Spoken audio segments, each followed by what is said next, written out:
Rise and shine mga ka-RSP, narito na po ang gabay, patnubay, palala at prediksyon ni Master Hans Kua ngayong araw ng Wednesday, July 30. Para sa mga pinanganak ng Year of the Rat, today's feedback may lead to a better role next month. White at 2. Kay Year of the Ox naman tayo, huwag magbigay ng full investment ng emotion kung hindi siya nagpapakita ng effort. Blue at 4.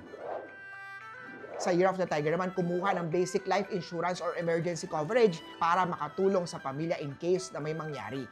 Gray at 6. Sa Rabbit naman tayo, uminom ng calamansi juice, pampalakas ng baga. Isang source din yan ng vitamin C. Yellow at 3. Kay Year of Dragon naman tayo, hindi mo kailangan patunayan ang worth mo sa taong hindi ka nakikita. Green at 1. Reorganize your workplace sa mga Year of the Snake. It will boost your mental clarity.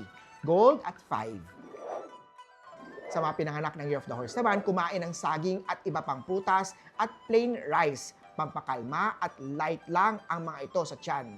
Red at 7.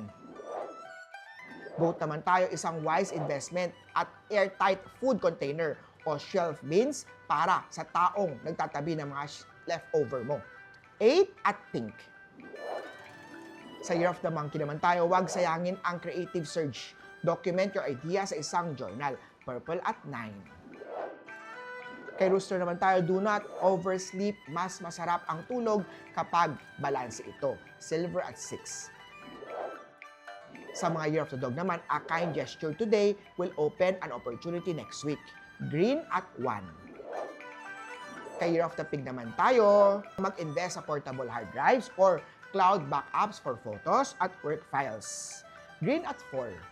Muli po, ito po yung mga gabay, patnubay, palala at prediction lamang ni Master Hans Kua. Nasa inyong mga kamay, nasa lalay ang inyong tagumpay. Kaya always be positive at i-claim ang mga swerte, mga ka-RSP.